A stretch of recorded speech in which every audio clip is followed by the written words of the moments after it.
Isang mapagpalang umaga sa inyo, brothers and sisters.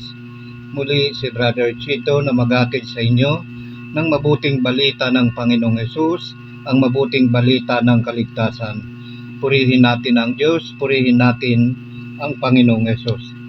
So ang ebanghelyong tutunghayan po natin ngayon ay hanguin po natin sa aklat ng Mateo chapter 20 verse 1 hanggang 16.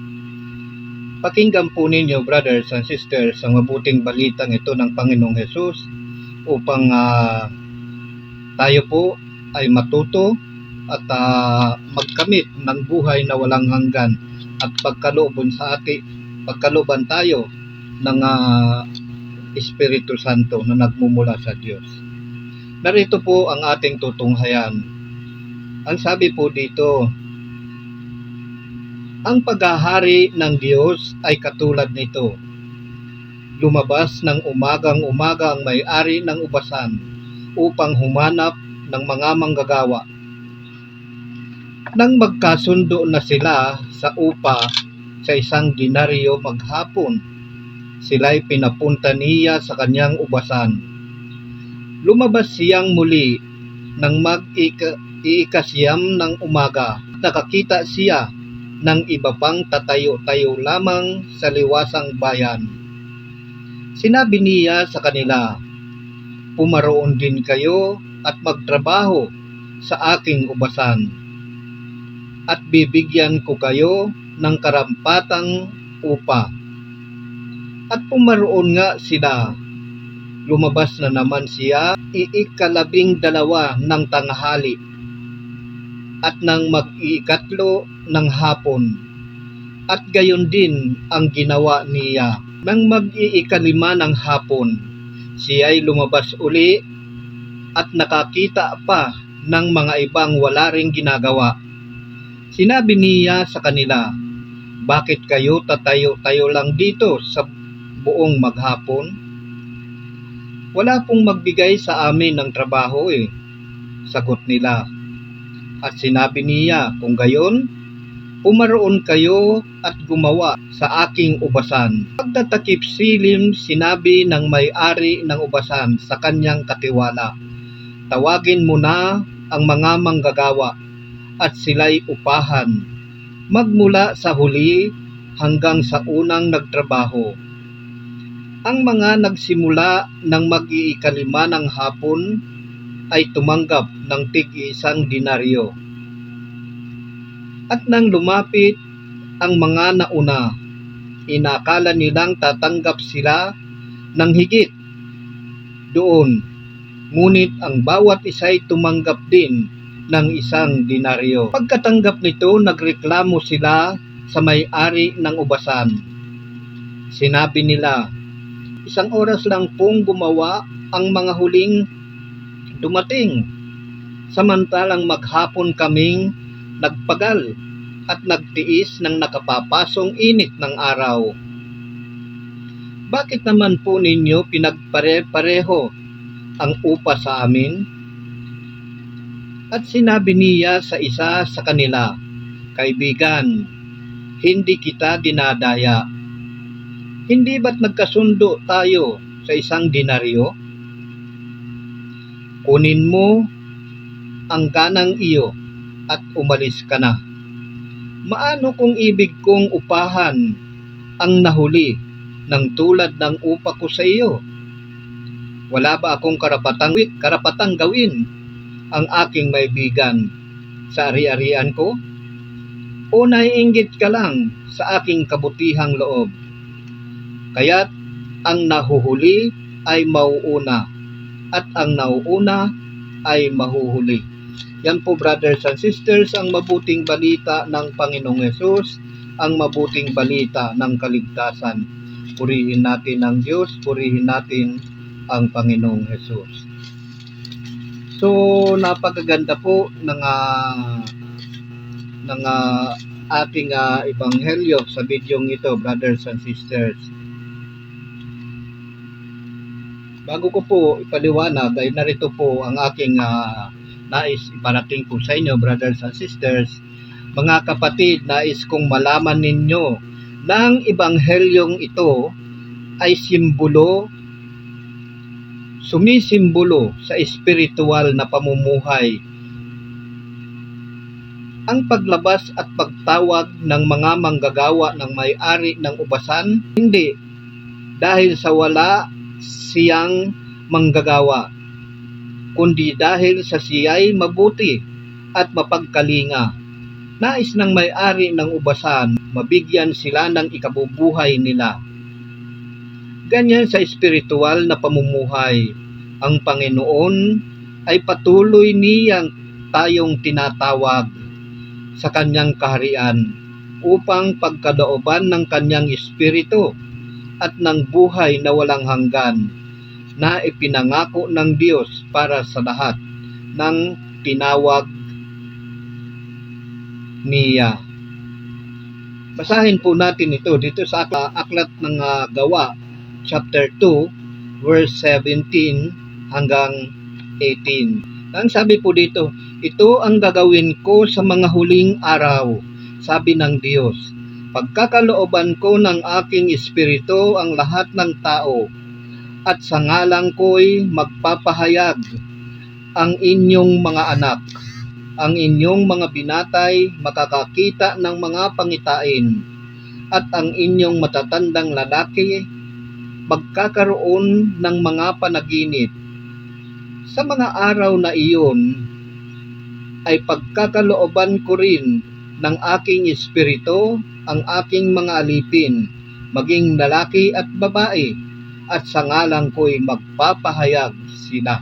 So yan po, brothers and sisters, ang dahilan kaya lagi pong tayong tinatawag ng Panginoon upang magtrabaho sa kanyang ubasan. Ang ubasan po dito na tinutukoy ay ito po yung iglesia ng Diyos, which is yung katawan po ng Panginoon, na dapat tayong makisisa, makipamuhay sa pamagitan ng Panginoong Hesus. Sapagkat kung hindi po natin tatanggapin ang Panginoong Hesus bilang Panginoon, hindi po tayo magkakaroon ng buhay na walang hanggan. So sa mabuting balita natin ngayon sa Ebanghelyong Tinunghayan, ay dito po natin malalaman kung gaano kabuti ang Diyos. Madalas nating marinig ang kasabihan, ang inaasahan ay kalayawan, ang matatanggap ay kapalaran. Minsan sa ating pakikipamuhay at maging sa ating ugnayan sa Diyos, umaasa tayo na kung ano ang ating ginagawa, iyon din ang dapat nating matanggap. Kung mas marami tayong ginagawa, mas malaki ang dapat na ating makamit. Kung mas matagal tayong naglilingkod, mas dapat tayong kilalanin at bigyan ng halaga. Ngunit sa ating ebanghelyo ngayon, sa bidyong ito, ipinakita ni Jesus ang isang aral na sumasalungat sa ating karaniwang pag-iisip sa pamamagitan ng talinghaga ng may-ari ng ubasan at ng mga manggagawa. Itinuro sa atin kung paano naiiba ang pagtingin at pamamaraan ng Diyos kumpara sa pananaw ng tao. Ang mensahe natin ngayon ay umiikot sa katotohanan. Ang kaharian ng langit ay nakabatay sa kabutihan ng Diyos, hindi sa ating antas ng paggawa, at ang kanyang katarungan ay laging may kasamang awa at pag-ibig. Unawain po ninyo, brothers and sisters, ang mabuting balitang ito na sinishare ko po sa inyo. Ano nga ba ang nais iparating ng Panginoong Hesus sa mga tao sa ating ebanghelyong ito? O anong aral ang hatid sa atin ng mabuting balita ng Panginoon? Ang Diyos ay mapagmahal, mapagbigay at mapagkalinga.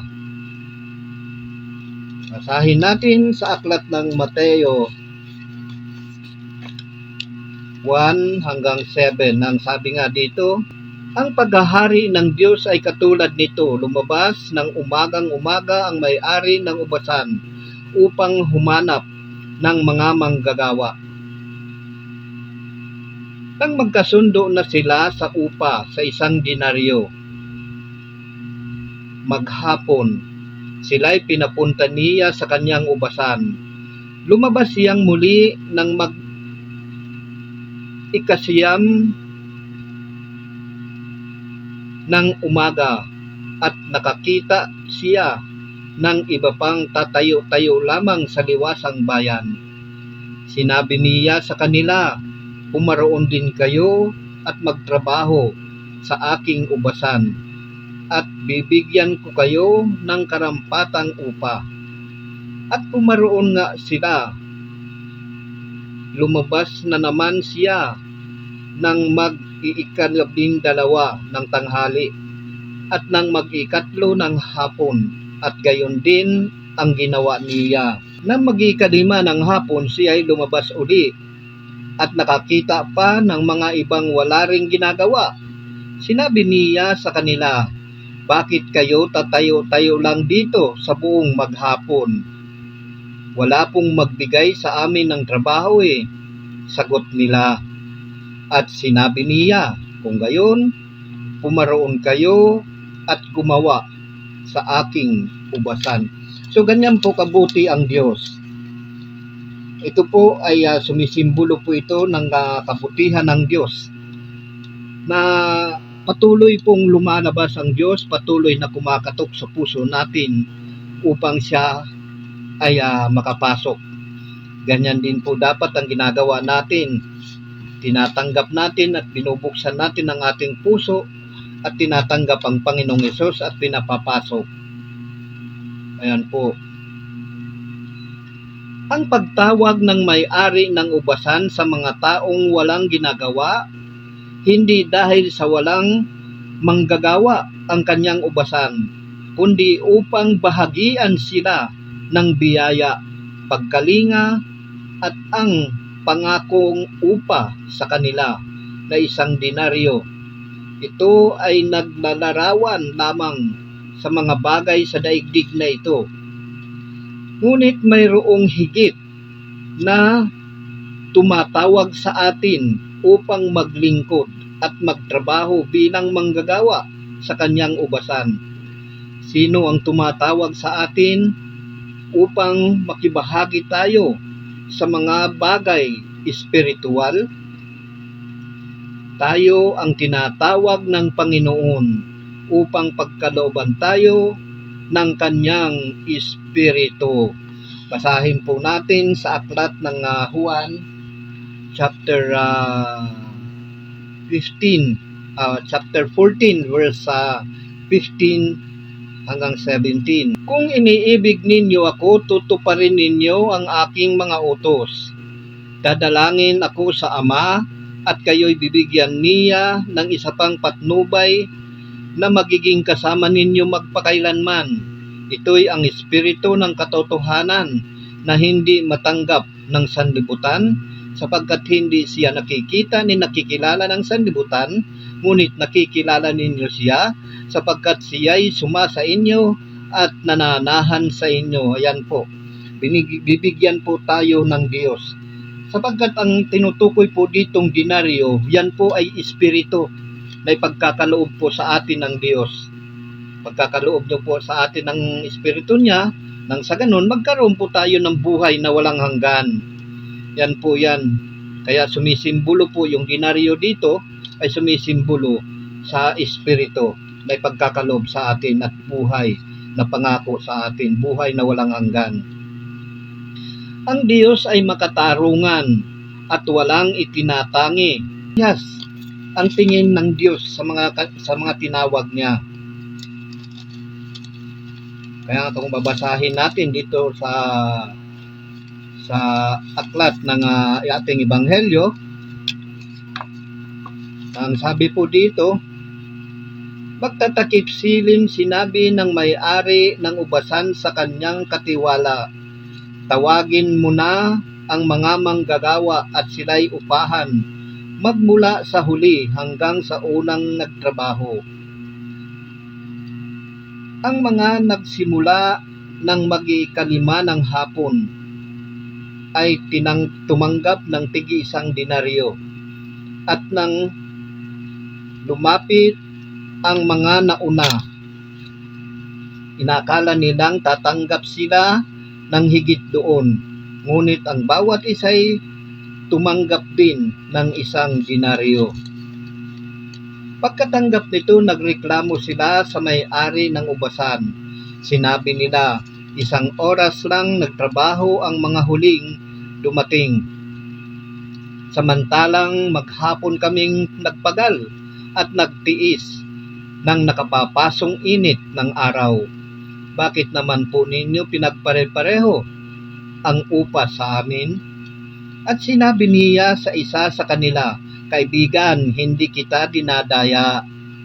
Hindi ba't nagkasundo tayo sa 1 denaryo? Ayan. So, ang tapat talaga ang Diyos. Tapat sa kanyang pangako at kanyang salita. Sapagkat kung ano ang napagkasunduan, yun po ang natanggap ng mga manggagawa. Tayo nga, minsan dito sa daigdig, tatanggapin na nga lang natin, tsatsapan pa ng mga taong walang kakaluluwa, yung mga taong walang konsensya, walang budhi. Ganyan po sa daigdig, pero sa Diyos pantay-pantay po.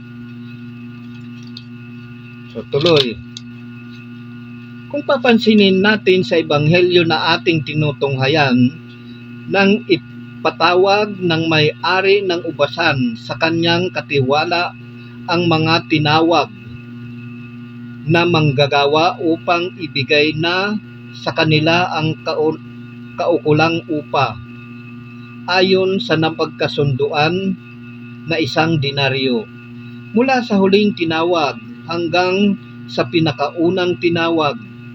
Ngunit nagreklamo ang unang tinawag, sapagkat inakala nilang dinadaya sila ng may-ari ng ubasan. Kaya sinabi ng may-ari ng ubasan, kaibigan, hindi kita dinadaya. Hindi ba't nagkasundo tayo sa 1 denaryo?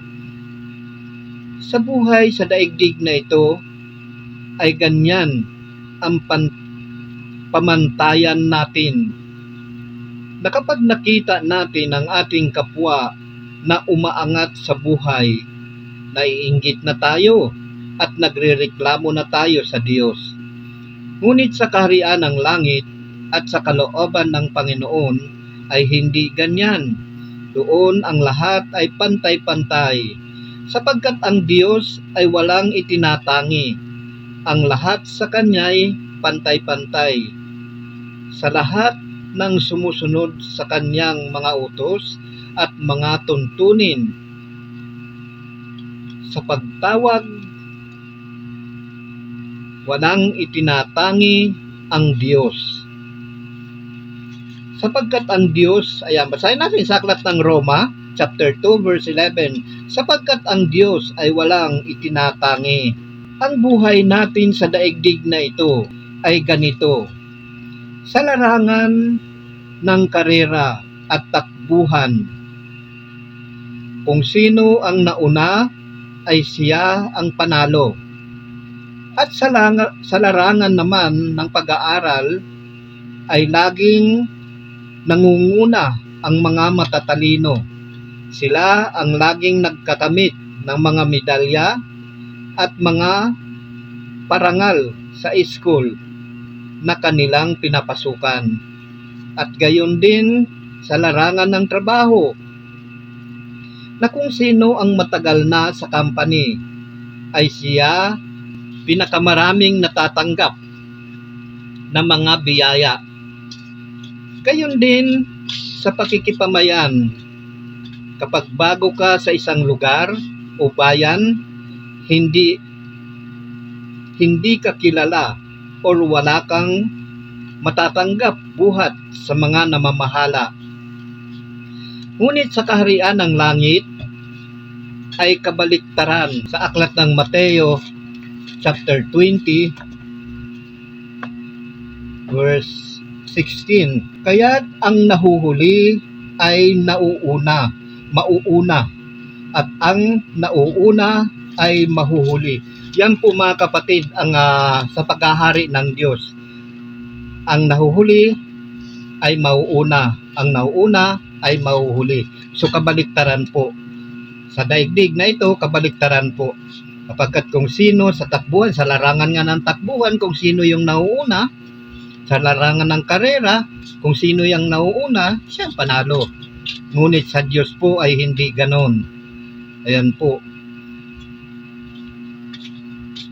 Na ang katumbas na salita ay sa aklat ng Lucas chapter 18 verse 14. Sinasabi ko sa inyo, ang lalaking umuwing kinalulugdan ng Diyos, ngunit hindi ang isa, sapagkat ang sino mang nagpapakataas ay ibababa, at ang nagpapakababa ay itataas. Ganyan po sa paghahari ng Diyos. Kaya kabaliktaran po dito sa daigdig po natin ngayon, ginagalawan natin. Kailangan po nagpapakumbaba po tayo sapagkat tayo po ay itataas ng Diyos. Ngunit kung tayo po ay nagpapakataas, ibababa po tayo ng Diyos. So yan po mga kapatid, kailangan po natin sa pamumuhay espiritual, magpakumbaba po tayo. Sapagkat kung tayo po ay magpapakumbaba, ang Diyos po ang magtataas sa atin. Ngunit kung tayo po ay magpapakataas, ibabagsak tayo ng Diyos. Katulad kay Satanas, nagpakataas, naging mayabang si Satanas, kaya binagsak siya ng Diyos, hinulog siya ng Diyos patungo dito sa lupa. At ngayon, makukulong siya doon sa apoy na walang kamatayan. So yan lamang brothers and sisters ang mabuting balita. Sana po ay magdulot po ito sa inyo ng panibagong buhay sa pananaw natin. Kaya lagi po nating tatandaan ang buhay po natin espiritual. Kailangan po natin magpakumbaba. Huwag po tayo magmataas sa Diyos sapagkat wala po tayong may pagmamalaki sa Diyos. Bagkus magpakababa tayo sa Diyos sapagkat ang Diyos ay nagpakababa. Nung siya ay bumaba sa lupa, nagpakababa, hinubad niya ang kanyang pagka-Diyos, ang Panginoong Hesus, at namuhay ng parang ordinaryong tao. Ganyan din po tayo dapat sa pamumuhay natin espiritual. Huwag po natin asamin yung mga bagay na hindi naman makapagdudulot sa atin ng buhay na walang hanggan. Bagkus, hanapin po natin yung mga bagay na makalangit, hindi po yung makasanlibutan. At ipagkakaloob po sa atin yan, ano man ang kailangan natin sa daigdig na ito, ipagkakaloob po sa atin po yan ng Diyos. Unahin lamang natin ng Diyos, kapatid. Hindi po ang Diyos mapagbigay, mapagmahal, mapagkalinga. Kung ibinigay niya ang kanyang kaisa-isang anak para tayo'y maligtas, at ito ay namatay nga sa krus nung siya ay ipako, ngunit ng ikatlong araw siya ay muling nabuhay. Kung ipinagkaloob sa atin yon, ipinagkaloob sa sanlibutan ng bugtong anak ng Diyos, bakit hindi pagkakaloob ng Diyos sa atin yung mga kailangan natin sa daigdig na ito? Kailangan po natin yan habang namumuhay tayo. Kaya nga lang, ang nais lang ng Diyos na huwag po natin siyang ipagpalit. Kailangan po ang pag-ibig natin sa Kanya ay tunay. Hindi po yung balat kayo. Kasi kung tayo'y magbabalat kayo, wala po tayong aasahan doon. Ang bagsak natin doon sa walang hanggang apoy, kalawang kamatayan, which is sa impyerno. So hanggang dito na lamang brothers and sisters, hanggang sa muli kung loloobin ng Panginoon na ako'y muling makapagpahayag